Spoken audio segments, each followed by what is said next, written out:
그리스도인이 세상 권세와의 관계에서 어찌한 것부터 이제는 한 교회 안의 형제들 사이에 발생하는 문제들을 가장 지혜롭고 바르게 생각하고 행하는 일에까지 교훈을 계속 이어주고 있습니다. 여러분, 왜 이 말씀을 주셨을까요? 왜 이 말씀을 주셨을까요? 믿음이 강한 사람과 약한 사람, 또는 강하다고 생각하는 사람들 사이에 다툼이 있기 때문입니다. 강하다고 생각하는 사람들 사이에 다툼 안 보이는데요, 여러분. 약하다고 보이는, 객관적으로 봤을 때 약한 사람이 자기를 약하다고 생각하면 강한 자와 다투겠습니까? 부끄러워하거나 말을 듣지요. 그런데 강한 자와 약한 자가 다툰다는 얘기는 약한 자도 실상 자기 스스로 강하다고 생각하기 때문에 서로 강하다고 다투는 겁니다. 그래서 하나님 보시기에는 강한 자가 있고 약한 자가 있는데 자기들 사이에서는 실제로는 강한 자들끼리 부딪히는 겁니다. 약한 자는 세상에서도 주먹질할 때 약한 자는 꼬리를 내리고, 짐승도 약한 짐승은 들어누워서 이렇게 애교를 부리는 것처럼 사람도 자기가 약한 부분에서는 입을 다물게 되어 있습니다. 그런데 그렇지 않고 다툰 것은 서로 강하다고 여기기 때문입니다. 그러나 말씀에서는 약한 자와 강한 자를 나누고 있으니 하나님 보시기에는 분명히 약한 자고 강한 자가 있다는 겁니다. 근데 놀라운 것은 우리의 기대와는 생각과는 달리 주제가 말이죠. 영역이 뭐냐 했더니 먹는 거래요. 먹는 문제. 먹는 문제에서 강한 자와 약한 자가 바로 갈린답니다. 무슨 은사 문제가 아니고 걷는 기적의 성경 지식이 아니고 먹는 데서 강한 자와 약한 자의 갈림이 있고 또한 대립과 다툼이 아주 격하다는 겁니다. 근데 우리 일상생활에서 이런 거 잘 못 보거든요. 잘 안 보입니다.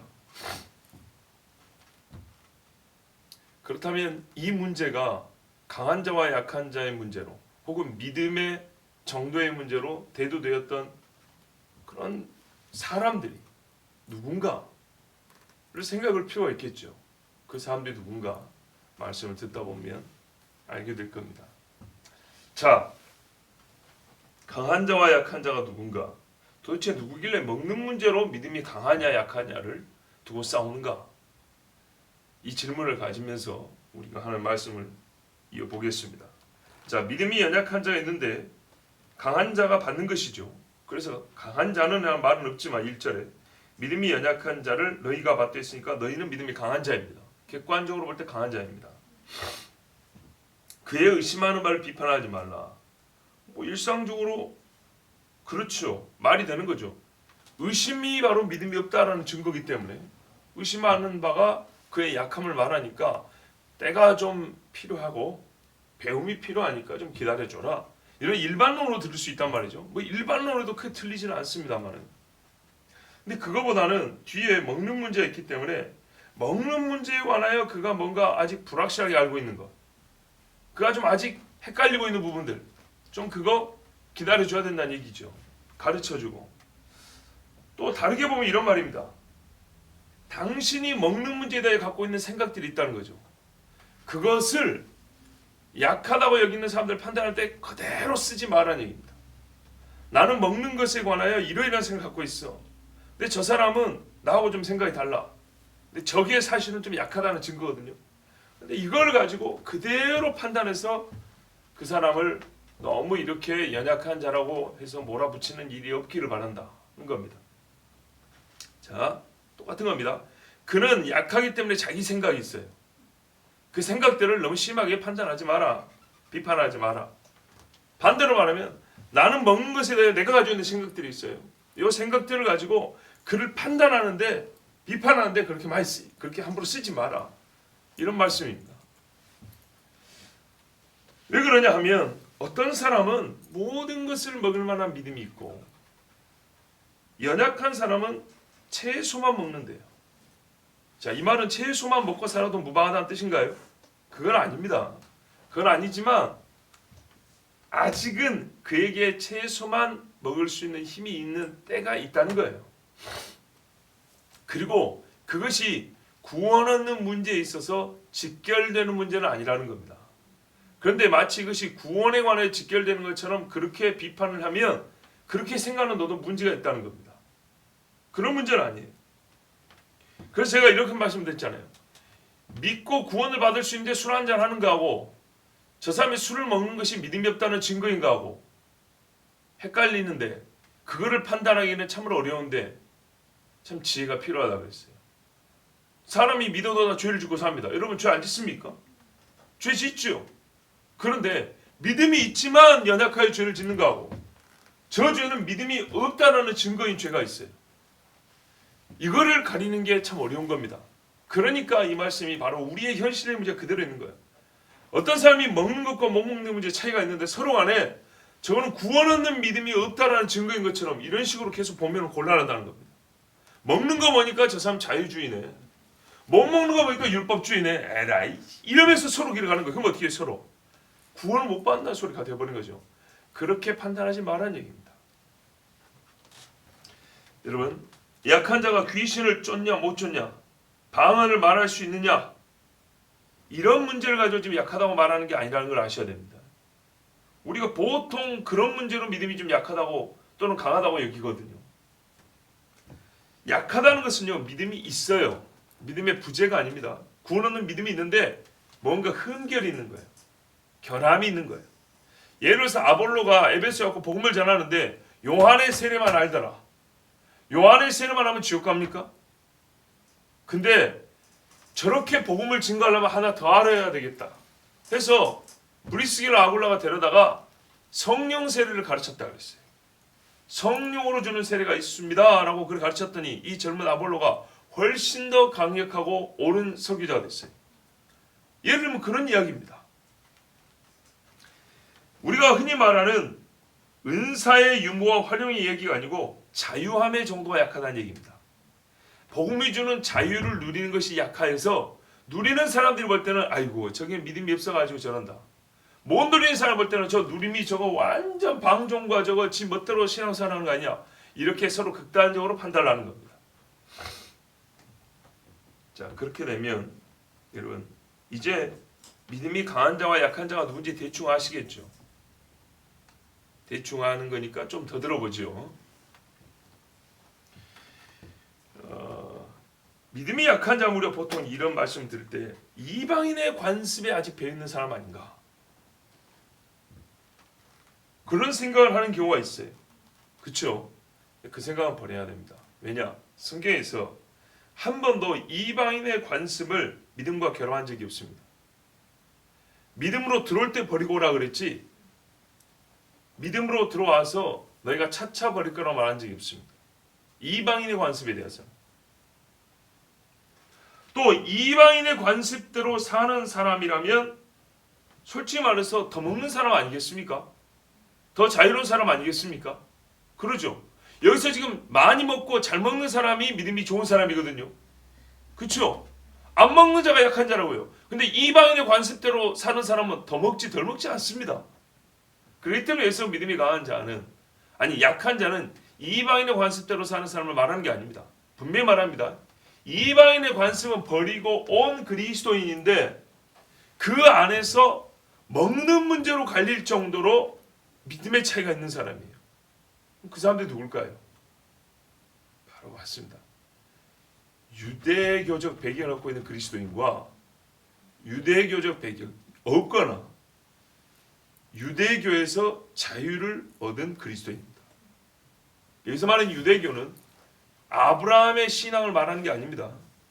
바리새파를 이해하면 쉽습니다. 바리새인과 사두개적 신앙관을 여전히 고수하는 사람입니다. 많이 들으셨죠? 할례 받아야 한다. 할례 받아야 구원받는다. 이런 류의 사람들입니다. 성경에 말해요. 유대로부터 온 사람들이 갈레아 대교를 흔들었으니 유대로부터 온 사람들이 또는 야고보의 이름으로 온 사람들이 이런 말 했다 그러죠. 그랬어요. 베드로가 음식 먹다가 어떻게 했죠? 외식하여서 바나바도 음식 먹다가 외식하여서 가버렸죠. 바로 이 문제입니다. 먹는 문제. 솔직히 베드로나 바나바는 자유하거든요. 이방인과 한 사이 둘러서 먹는 게 뭔 문제라 이 말이죠. 예수 믿고 구원 받고 이 사람들이 한 형제가 됐는데 어찌 이들과 밥 먹는 게 문제입니까? 그런데 꼭 예수님이 세리와 창기와 밥 먹는 것처럼 그렇게 쳐다보는 그리스도인인데 아직 이 부분에 대해서 자유하지 못한 사람들이 있었어요. 그러니까 그 사람들 때문에 자리를 이렇게 피해갔단 말입니다. 자, 이 문제입니다. 이게 큰 문제죠. 왜 큰 문제입니까? 바나바가 거기서 외식자가 되어버렸잖아요. 베드로가 거기서 위선자가 되어버렸다고요. 그래서 그 많은 사람들 보는 앞에서 바울이 베드로를 대선면대 얼마나 야단을 쳤습니까? 네가 그래도 유대인이야? 봐보세요. 왜 여기서 유대인이란 말 썼을까요? 유대인이면 유대인답게 하라고. 그리스도인이면 그리스도인답게 하고. 자, 할례를 받아야 구원을 받는다는 것처럼 음식법이 까다롭죠. 요거 먹으면 안 돼. 저거는 괜찮아. 이렇게 하는 아직까지 좀 덜 자유로운 그리스도인이 있었어요. 이 문제는 구원과 상관이 없습니다. 그리고 이미 그것을 넘어섰거나 처음부터 그것에 신경 안 쓰는 비유대인 그리스도인이 있어요. 유대인 그리스도인이지만 넘어선 사람이 있고 비유대인 그리스도인들은 애시당초 이게 문제가 안 됐고 오히려 그 사람들은 우상의 제물을 안 먹어야 되는 문제였고요.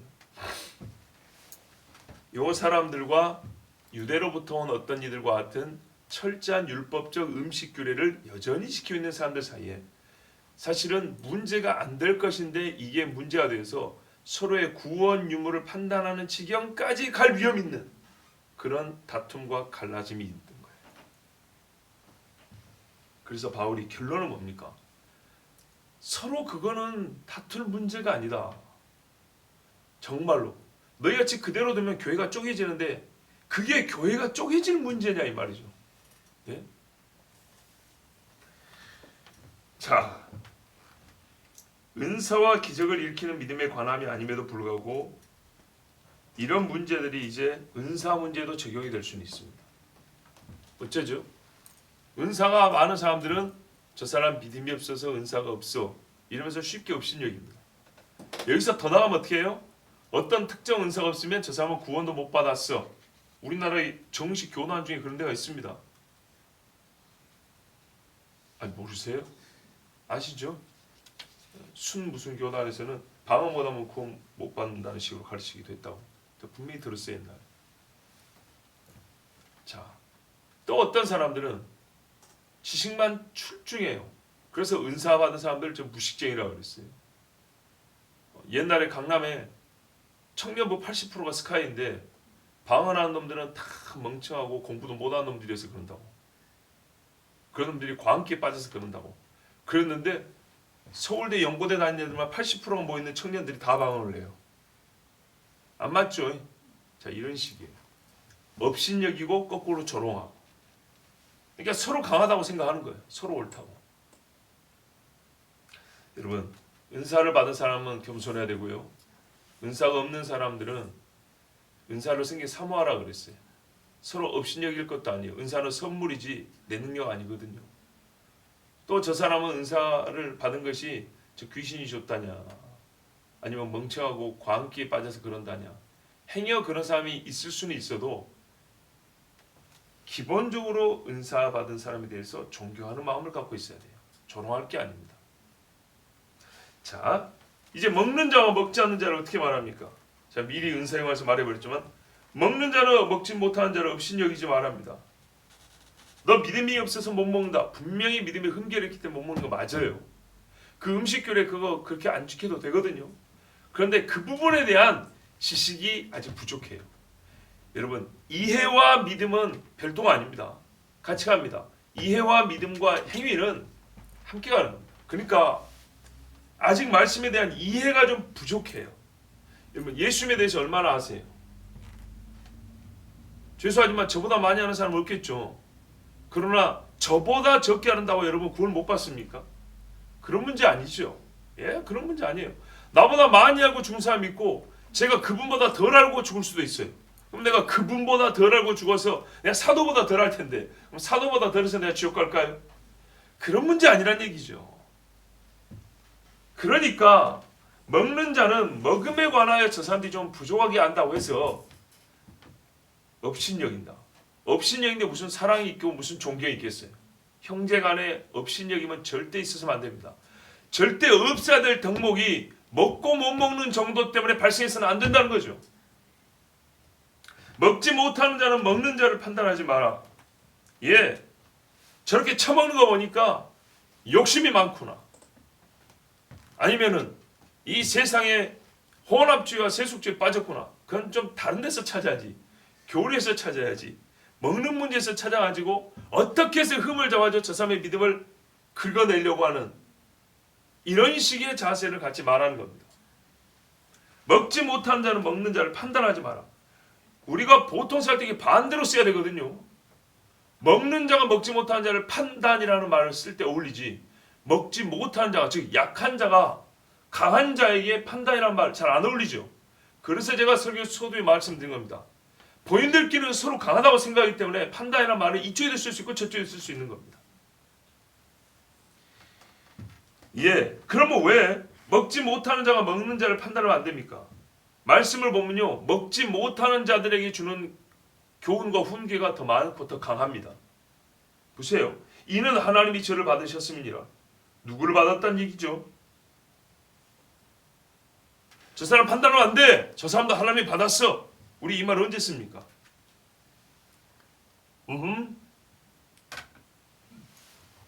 약한 자를 함부로 대하지 마라. 함부로 판단하지 말 때 쓰는 거죠. 본문은요, 반대입니다. 보세요. 먹는 자는 먹지 않는 자를 없이 여기지 말고 먹지 못하는 자는 먹는 자를 판단하지 말라. 이는 하나님이 저를, 둘 다를 가리키는 게 아니에요. 한쪽을 가리키는 거예요. 저를 받으셨습니다. 누구를 받았다는 얘기죠? 강한 자를 받았다는 얘기예요. 먹는 자를 받았다는 얘기예요. 그러면 더 심각한 게 어떤 경우냐? 먹지 못하는 자가 먹는 자를 판단하는 경우예요. 그렇죠? 먹는 자가 먹지 못하는 자를 판단하는 경우는 없어요. 우리 한국식으로 얘기해 볼까요? 교회 다니면서 술 먹는 사람이 있어요. 술 먹는 사람이 술 안 먹는 사람들 판단하던가요? 술 안 먹는 사람이 술 먹는 사람 판단하죠. 바로 그 말입니다. 안 먹는 사람이 먹는 사람 판단한다고요. 우리는 안 먹는데 저것들은 잘 처먹네 이러면서 판단하는 너 조심해라. 그 먹는 사람이 믿음 없게 보이는데 그게 아니고 그 사람 하나님이 받은 사람이다. 그런 뜻입니다. 자, 먹지 못하는 자가 먹는 자를 판단하는 것이 불가함은, 허락되지 않은 것은 하나님께서 그 먹는 자를 받으셨기 때문입니다. 먹는 것이 부정한 것에 미쳐도 그에 대하여 구원의 가능성을 판단하는 것은 안 먹는 사람이 할 일이 아닙니다. 그 부분은 네 몫이 아니라고 분명히 선을 그어준 겁니다. 네가 보기에 저거 먹으면 안 되는데 하고 먹지, 그런다고 해서 구원의 문제는 네가 건들 문제는 아니야, 이렇게 말씀한 겁니다. 우리의 기존 이해와 완전 반대인 말씀입니다. 아니요, 우리가 말씀을 반대로 해석했던 겁니다. 그게 바로 편하게 해석한 겁니다. 먹지 못하는 자들에게 먹는 자들이 도리어 시험거리가 되었다는 뜻입니다. 먹지 못하는 자들이 보기에 잘 먹는 자들이 시험인 거였어요. 저것들은 어떻게 저렇게 잘 먹을까? 이게 시험거리였다는 거예요. 그래서 하나님께서 먹는 자의 실수를 만회하게 하시고 그의 잘못이 있거나 넘어지 있다면 세워주신다고 4절에 이어서 말씀한 거예요. 보세요. 남의 하인을 판단하는 너는 누구냐? 여기서 남의 하인이 뭐예요? 약한 자로 여기는 사람들이 아니고 강하다고 여겨지는 사람들입니다. 먹는 사람들입니다. 자, 못 먹는 사람들이 먹는 사람을 함부로 판단하니까 바울이 말했어요. 야, 먹는 자 함부로 판단하지 마. 하나님이 받으셨어. 그리고 한마디 덧붙입니다. 우리가 살면서 남의 하인을 함부로 판단하지 못하지. 저 먹는 자가 말이지 남의 하인이야. 무슨 말이야? 하나님의 종이야. 하나님이 받아가지고 쓰시기까지 하는 사람이야. 너희 눈에 보기는 그렇게 안 보이지. 그런데 하나님이 쓰시는 종인데 그 사람이 지금 잘 먹는 거야. 바울이 이방인과 밥 잘 먹죠. 베드로도 그래서 잘 먹다가 외식한 거죠. 먹었으면 그대로 먹으라 이 말입니다. 근데 유대인에서 온 사람들은요, 베드로 사도가 이방인과 밥을 먹어? 저 사람 구원 거짓말했던 거 아니야? 이렇게 여긴다고요. 그러지 마라 이 말입니다. 그 사람이 하나님의 종이라는 증거는 100개, 1000개, 10,000개 넘치는데 밥 먹는 문제가 오히려 네가 잘못 생각한 게 아닌지 생각해 봐야 된다. 그런 뜻입니다. 판단을 받는 자를 남의 하인에 비유한 이유는 판단하지 말라는 것을 강하게 가르치려고 한 건데, 그럼 누구를 판단하면 안 되냐? 누군가요? 그렇죠. 약한 자가 보기에 믿음이 작은 강한 자들입니다.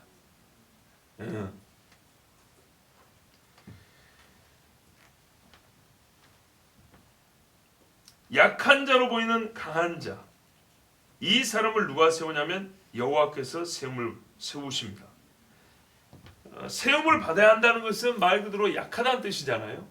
그래서 우리가 사제를 약한 자를 두고 하는 말인가 아닌가 싶은데, 그래서 제가 맨 처음 말씀드린 겁니다. 서로가 보기에 약한 자고 자기가 자기를 보기에는 다 강한 자들입니다. 이 안에 이게 약간 트위스트, 이게 꼬이는 게 있어요. 자, 처음에 볼 때는 강한 자가 있고, 강한 자가 먹는 자입니다. 약한 자가 못 먹는 자입니다. 그런데 4절에 가서는 약한 자 이야기를 하고 있어요. 왜? 약한 자는 넘어져 있기 때문에 세워져야 되잖아요. 그죠? 근데 이게 객관적으로 약해서가 아니라 약한 자가 보기에 약하게 보이는 자입니다. 그러니까 판단한다고요. 그래서 약한 자들에게 말하는 게 뭐냐면, 너희 보기에는 강한 자가 약하게 보이는데 걱정하지 마라. 그 사람이 하나님 종이고 하나님이 세우신다. 그러니까 너희 함부로 판단하지 마. 하나님께서 판단을 안 하고 받으셔버렸어. 네가 감히 하나님 될 거야? 판단하지 마. 이렇게 말씀한 거예요. 그래서 4절만 딱 떼놓고 보면 이건 약한 자를 함부로 판단하지 말란 얘기네, 이렇게 보는데, 전체 논리를 보면 약한 자가 강한 자를 약하게 보기 때문에 약한 자처럼 4절의 말씀이 보이는 것인데, 실제로 3절부터는 문맥을 보면 강한 자 얘기하는 거예요. 먹는 자들. 그 먹는 자들을 함부로 판단하지 마라. 그는 남의 하인이다. 네가 판단할 사람이 아니고 그 주인에게 판단의 소관이 있다. 하나님이 받으셨다. 그러므로 못 먹는 너희가 보기에는, 엄격한 너희가 보기에는 저 자유로운 사람이 믿음 없게 보이겠지만, 그렇다 치더라도 그 사람을 세울 능력이 하나님께 있어서 반드시 구원하실 것이고, 하나님께서 그를 우뚝 세우는 것을 네 눈으로 보게 될 것이니까, 네가 너무 섣불리 지금 너무 잘 먹는다고 믿음이 없어서 먹는구나 하고 이렇게 판단하지 마라, 이렇게 가르치고 있는 것입니다. 자, 우리가 하고 있던 기존의 고정관념과는 반대입니다. 근데 듣고 보니 우리의 현실을 얼마나 잘 반영하고 있는 거 봐보세요. 우리의 실제를. 그렇죠? 자, 먹는 것이지만 이제 좀 폭을 넓혀볼까요? 우리 집사님 양말 안 신고 왔죠? 신었어요? 자, 이렇게 보면 이제 문제입니다. 보통 양말은 발목까지 올라옵니다. 근데 발목에 딱 보니까 양말이 안 보여요. 운동화 밑에 숨어 있는 거죠. 자, 그런데 뒤에 반주자가 양말도 안 신고 잘한다. 어찌 될까요? 이왕이면 신으면 좋겠죠. 근데 이 문제로 저 예배 하나님이 안 받아, 이러면 될까요? 그렇게 하면 안 되는 거죠. 다리는 내리는 게 좋습니다. 내려보세요. 저번에 한 집사님이 다리를 쭉 뻗고 있었어요. 자, 다리 쭉 뻗고 있다고 믿음이 없는 건가요? 아니죠. 그러나 왜 제가 뭐라 그랬을까요? 이거는 예의의 문제입니다. 그렇죠? 누군가의 말을 들을 때 자세 문제입니다. 제가 체육관에서 운동하는데요, 관장님이 저보다 나이가 4살 어립니다. 그런데 제가 나이 먹고 운동했지만 때로 잘한다고 칭찬을 들을 때가 있어요. 그러면은 칭찬 들을 때 일부러 글러브 낀 손을 이렇게 모읍니다. 나이 어린 관장님 앞에 일부러 모읍니다. 왜? 칭찬해 줄 때 혹시나 내 자세가 껄렁껄렁해 보여가지고 이 사람 앞에 칭찬해 주니까 교만하다 이런 생각이라도 들까봐 일부러 좋은 소리 할 때는 굽신굽신하고 예. 잘 가르쳐 주셔서 그렇죠. 고맙습니다. 예. 이 소리 하면서 손 모읍니다. 그리고 땀 흘린 자리를 젊은 애들은 잘 안 하는데 막 미륵을 갖다 닦고, 체육관 끝날 때마다 여러 사람이 쓰는 공용 글러브가 있어요. 글러브 줄 딱 맞춰놓고 이렇게 나옵니다. 거의 90몇 프로 그렇게 하고 나옵니다. 진짜 깜빡하고 나오는 한두 번 아니면 항상 줄을 맞춰놓고 이러고 나옵니다. 왜 그러냐? 그분이 내가 목사라는 걸 알기도 하지만 내가 당연히 해야 한다고 생각을 해요. 특별히 칭찬해 주는 이야기일 때는 절대로 교만한 모습이 보이면 안 된다. 그래서 이러고 두 손 모으고 든다고요. 이거는 믿음의 문제 아니고 사람의 기본적인 인격과 예의의 문제입니다. 자, 그런 것처럼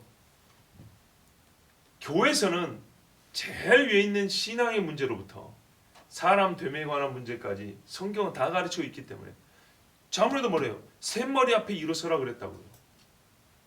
그게 구원과 직결되는 문제가 아닙니다. 그죠? 그렇지만 말이 좀 거칠다고 해서 지옥 갑니까? 그건 아닙니다. 근데 거칠면 어떻게 해요? 음식에 소금을 뿌린 게 아니라 설탕 뿌린 거 돼버린 거예요. 그러니까 조심하라는 겁니다. 그와 같이 먹는 문제가 지금 첫 번째로 교인들 사이에 이렇게 문제시 됐다는 것은 의외로 전혀 문제가 안 돼야 될 문제, 오히려 먹을 수 있는 사람들이 마음을 좀 여유를 가지고 서로 대하면 큰 문제가 없었을 것인데 못 먹는 사람들도 저 사람들이 왜 먹을까 하고 성경을 좀 봤으면 될 문제인데 성경과 상관없이 자기들이 살아온 배경을 가지고 서로 아주 엄격하게 판단해버리니까 한쪽은 업신여겨버리고 한쪽은 조롱해버리고 그래서 어떻게 해요? 자연스럽게 파가 이렇게 갈리는 겁니다. 그리스도께서 몸이 아니라 몸을 희생하심으로 세운 교회가 세상에 먹는 문제로 쪼개져 버리는 거예요. 얼마나 우습습니까? 그런데 이 문제가 얼마나 중요하면 첫 번째 문제로 교회에 주시는 교훈입니다. 교인들 사이의 문제로서. 자, 그런데 아직 우리가 조금 더 생각해 볼 문제가 있습니다. 왜냐하면 성경에 먹는 문제에 관하여 로마서만 말씀하고 있지는 않기 때문입니다. 또 로마서에서도 여기서 끝나는 게 아닙니다. 다음 시간에 들어도 되겠지만 우리가 그래도 행여라도 여기서 한편 먹는 자가 지나치게 자유로워 버리면 안 되고 못 먹는 자들이 그동안에 훈계했던 게 또 지나치게 의기소침해지면 안 되기 때문에 말씀 주시는 약간의 이 상고해야 될 생각들을 조금 더 해보도록 하겠습니다. 첫 번째는 믿음이 약한 자들이 어쨌든 간에 그 사람들이 믿음의 결함이 있다고 그랬죠. 그래서 안 먹는 겁니다. 그럼 그 사람들이 어떻게 해야 됩니까? 그 이해가 부장을 그대로 두고 계속 정죄하게 내둬야 됩니까? 자기가 못 먹으면서 계속 먹는 사람은 정죄할 거 아니에요. 이거 그냥 그대로 참아주면 될까요? 아니죠. 가르쳐줘야죠. 그리스도인의 자유에 대하여 가르쳐줘야죠. 절대 자유가 방종이 되면 안 됩니다. 그러나 자유는 가르쳐줘야죠. 히브리서 5장 12절 14절에 보면 때가 오래므로 너희가 마땅히 선생이 될 터인데 너희가 다시 하나님의 말씀의 초보가 무엇인지 누구에게 가르침을 받아야 할 것이니 젖이나 먹고 단단한 식물을 못 먹을 자가 되었도다. 이러면서 쭉 말씀드리는데 6장 1절부터 3절까지도 이어집니다. 그리스도의 도의 초보를 버리라 그랬어요. 그리고 완전한 데 나가라 그랬어요. 근데 이거는 먹는 문제는 아닙니다. 교리에 관한 겁니다.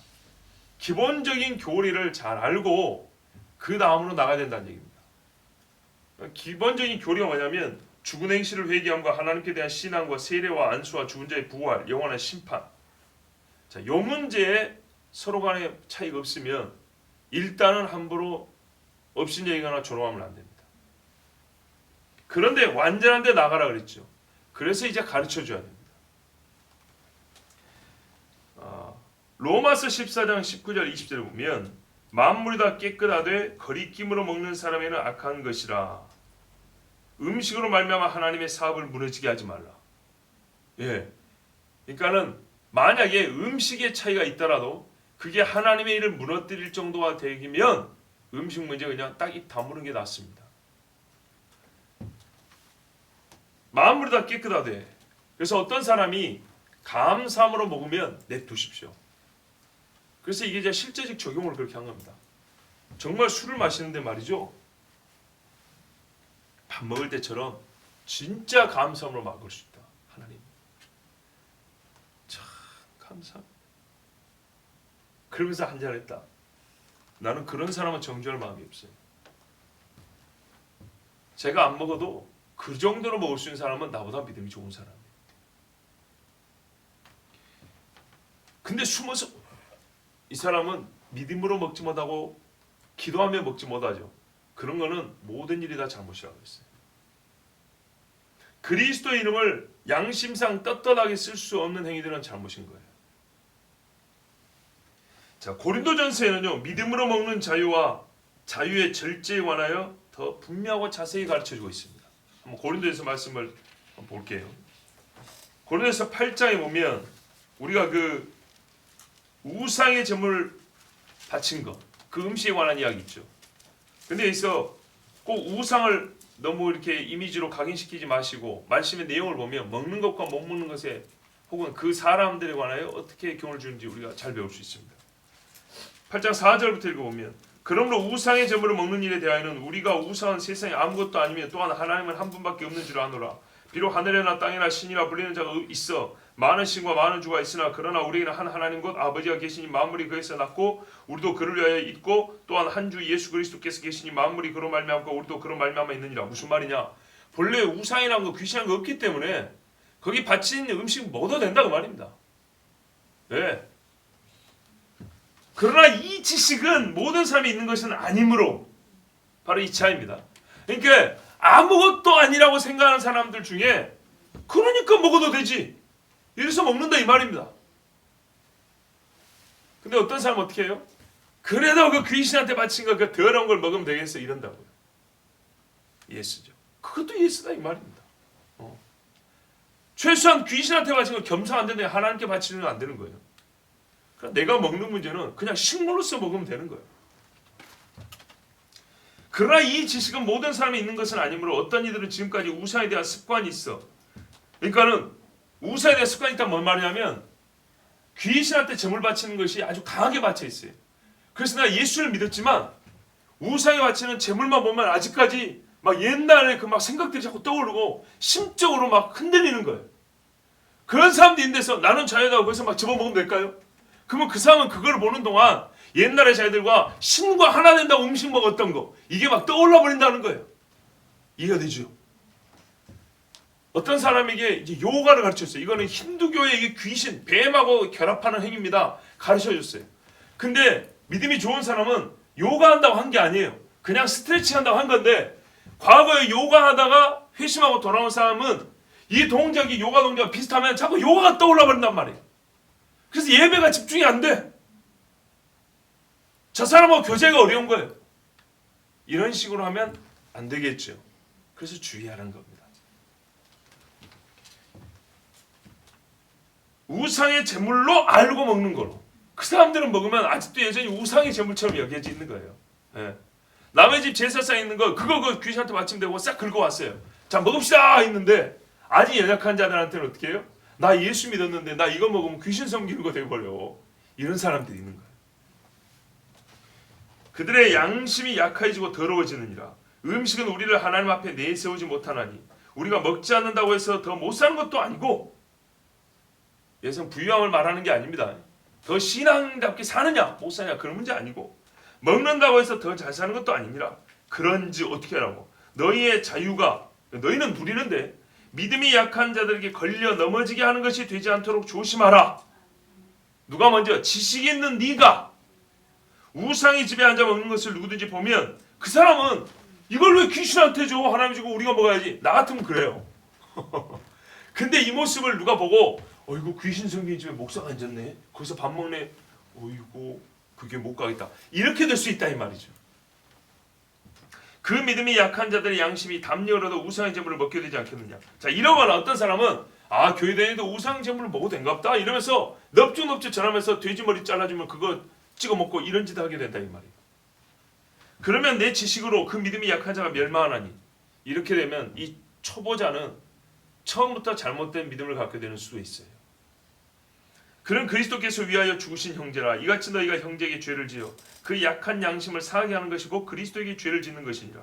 그러니까 먹는 자가 먹음과 먹지 않는 자가 먹지 않음으로 서로 죄 짓는 일이 없도록. 그러므로 만일 음식이 내 형제를 실족하게 하다면 나는 영원히 고기를 먹지 아니하여 내 형제를 실족하지 않게 하리라. 자, 이 말씀 누구에게 줬어요? 먹는 자에게 주신 거예요.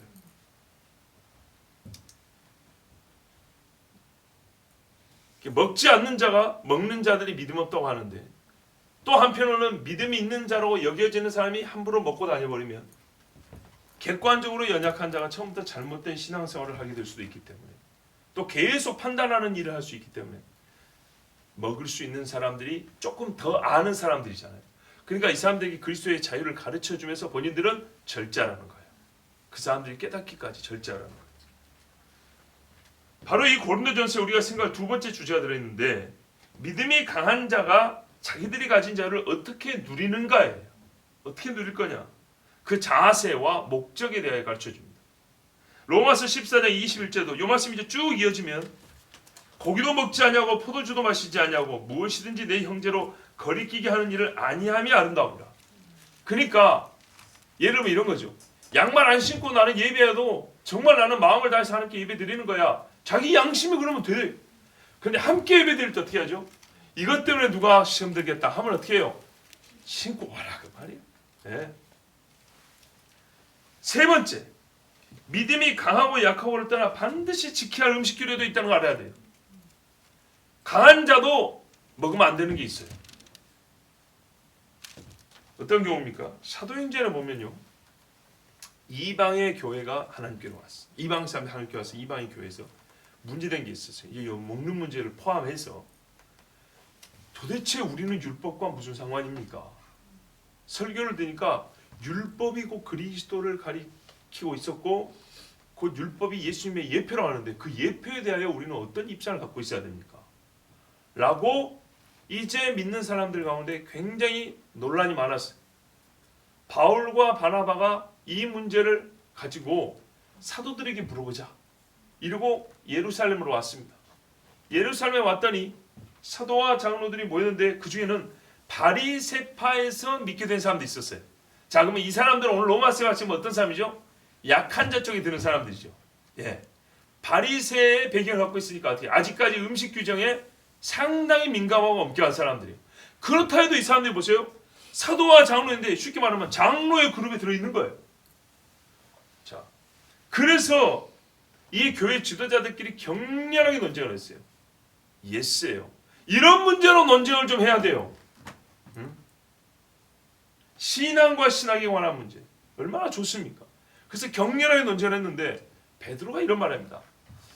형제들이요, 전에 들으셨다시피 제가 고넬료 집에 갔을 때 하나님께서 하신 말씀이 부정한 음식을 3번이나 내려주면서 먹으라 했는데 뭐라 그러냐면 내가 깨끗게 한 것 그랬습니다.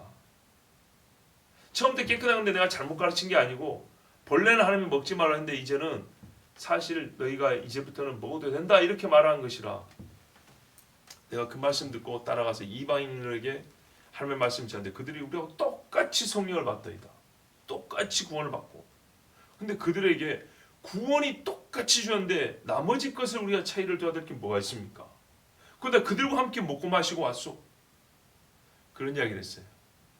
결정적 이게 이 결정의 근거가 됩니다.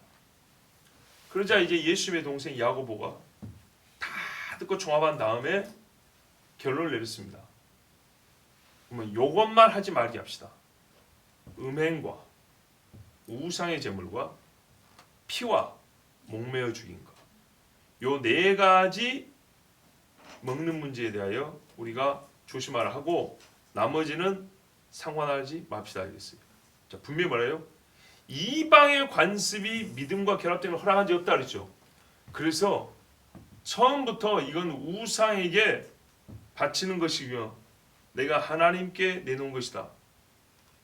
우상에 바친 줄 알면서 너무 이걸 쉽게 먹는 거 하지 마라 그러는 거예요. 자, 아까 고린도전서에 뭐 그랬어요? 믿음이 강한 자들 중에는 어떻게 했죠? 그거 하나님 주시는 우리 음식물이니까 먹어도 된다 이런 사람 있었죠. 자, 근데 이것 때문에 너무 다툼이 많이 일어나는 거예요. 너무 서로 간에 시험이 드는 거예요. 근데 그거 없으면 못 먹고 사냐? 그것도 아니에요. 우상에 바친 거 먹지 마라 그냥. 먹지 말고 피, 그 율법 시대 이야기 아니에요. 피에 생명이 있다는 것은 지금도 마찬가지예요. 헌혈을 수혈하면 살죠. 예, 피 그거 먹지 마라. 그리고 음행한 것은 하면 안 된다. 목매어 죽인 것도 하지 마라. 이건 어떤 의미인지는 모르지만 아마 그 저주와 좀 관련이 있는 것 같아요. 사람의 우리의 마음이 그런 게 있어요. 어떤 형태로 잡은 고기냐, 어떻게 죽인 것이냐에 따라서 우리가 먹을 때 심령에 끼치는 영향들이 있어요. 그래서 이 4가지를 먹지 마라 그러는데 이것을 예루살렘 교회가 형제들에게 편지를 냈습니다. 편지를 내서 여기 보면 그냥의 우상이 아니라 우상의 더러운 것 이렇게 돼 있어요. 그리고 왜 이 네 가지를 전했냐 했더니 사실은 이 네 가지도 반드시 해야 되는 것이 있고 꼭 그렇지 않은 약간 느슨한 것이 있는데 왜 해야 되냐면 이는 예로부터 각 성에서 모세를 전하는 자가 있어 안식일마다 회당에서 그 글을 읽음이라 하더라.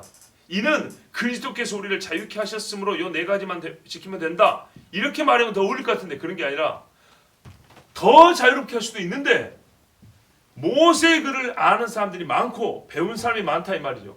그래서 그 배경을 가진 사람들과 신앙생활하면서 부질없이 싸워서 그리스도의 몸이 쪼개지는 일이 없게 하기 위해서는 약간 자유를 절제하는 쪽으로 하되 전반적으로 우리가 누리는 자유가 있대. 그중에서 조금 절제하는 선에서 요 네 가지를 지키라 이렇게 말씀을 한 거예요. 그랬을 때 이 편지를 받은 사람은 어떻게 했죠? 강한 자라 할지라도 이제 우리가 이거는 사도들의 가르침을 듣고 조금 마음을 다잡고 지키자. 좀 엄격히 하자. 그래서 지킬 수 있겠죠. 자, 한국교회 같은 경우도 이런 경우입니다. 서양에서 선교사들이 왔어요. 처음에 술에 관해서 그렇게 크게 얘기 안 했다 그럽니다. 물론 어떤 사람은 지나치니까 금주하시오 이렇게 명령하기도 했죠. 근데 문제는 뭐냐면 혼자 집에서 밥 먹으면서 한 잔씩 한 것이 문제가 아니고 술 취하고 교회 온 사람들이 많은 거예요. 왜? 한국 사람들이 음주가 사실 조금 고상하지 못하거든요. 그러다 보니까 술 먹고 교회 와서 토하고 냄새 풍기고 헛소리하고 하는데 예배가 되겠어요? 그 예배 자체가 안 되죠.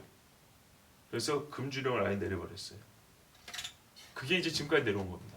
그러면은 그렇게 된 거야? 그러면 우리는 그렇게 안 하면 되지 뭐. 그리고 함부로 술 마시면 될까요? 그러면 이제 병이 드는 겁니다. 여러분 서양 사람들도요. 예수 잘 믿는 사람들은 우리보다 훨씬 엄격합니다. 그 사람들 왜 엄격하냐? 율법주의가 아니라 자유를 절제한 데 쓴 겁니다. 갈라디아서에 말씀드린 게 이겁니다. 너희의 자유를 육체의 기회를 삼지 말고 죄를 가는 데 쓰지 말고. 지금도 고린도서 로마서에 뭐예요? 형제로 거리끼게 하지 말라. 네가 자유를 누려서 형제가 예수 믿는 데 방해가 된다. 부정한 죄를 저지르는 빌미를 삼게 된다. 그러면 너 그 영혼을 가지고 죄 짓는 게 된다. 여러분 조금 자유 더 누리겠다고 다른 사람 죄 짓게 하면 되겠어요? 죄의 빌미를 만들어주면 되겠어요? 그러면 안 되겠죠. 그래서 성숙한 사람은 자기가 할 수 있지만 그 자유를 안 하는 데 쓰는 거예요. 그래서 우리 그리스도인은 율법은 기본으로 지킨다는 얘기고 형제자매를 생각해서 할 수 있지만 안 하는 데까지. 이것이 그리스도의 장성한 분량입니다. 예수께서 할 수 없어서 안 했던가요? 할 수 있지만 안 하신 일이 얼마나 많습니까? 자, 여러분 믿음이 강하더라도 모든 것을 다 먹어서 되는 것은 아닌 겁니다. 믿음이 강하기 때문에 오히려 더 절제할 수 있는 것입니다. 그리고 어떤 것은 분명히 하나님이 안 된다 하는 것은 안 되는 겁니다. 우리의 기대와 판단과 달리 연약한 자들이 도리어 강한 자들을 판단하는 자의 자리에 서 있었습니다. 그런 경우가 참 많았습니다. 대다수 유대인 그리스도인들이 이방인 그리스도인들을 바라보는 시각입니다. 이미 주신 사도들의 가르침이 있었습니다. 사도행전에 말이죠. 그러나 오래된 전통과 관습 때문에 믿음이 주는 자유를 이기기에는 조금 더 많은 시간과 토론과 훈련이 필요했습니다. 그래서 늦게 믿었지만 훨씬 더 그리스도의 자유를 잘 누리고 있는 사람들에게 오히려 당신들이 기다려줘야 한다 라고 말하는 것이고, 오래된 전통을 갖고 있지만 아직 그리스도인의 자유에 이르지 못한 자들에게는 조심해라, 주의하라. 너희가 판단하는 그 사람이 이방인 그리스도인이 이제 죽게 돌아온 것 같지만 하나님이 이미 받으신 자고 하나님의 종이다. 그러니까 함부로 판단하지 마라. 이렇게 해서 둘 다, 즉 관용과 주의를 하나님께서 말씀해 주셨습니다. 여러분, 그리고 끝으로 자기 믿음에 합한 대로가 아니라 하나님 주신 말씀대로 합하여 사는 것이 가장 의롭다는 것을 우리가 항상 기억해야 되겠습니다. 먹어도 된다면 먹고 먹으면 안 된다는 것은 먹지 말고 먹어도 되지만 형제를 위하여 참는 믿음까지. 이것이 하나님께서 우리에게 가르쳐 주십니다. 그래서요, 업신과 조롱과 달리 기본적으로 이 말씀에는 형제들 간에 서로 사랑해라. 존중해라는 기본적인 우리의 덕성이 내포되어 있고 깔려 있는 것입니다. 서로 사랑하고 존중하고 귀히 여김으로 하나님의 말씀이 올무가 되지 아니하고 정말 자유가 되기를 원합니다. 기도하겠습니다.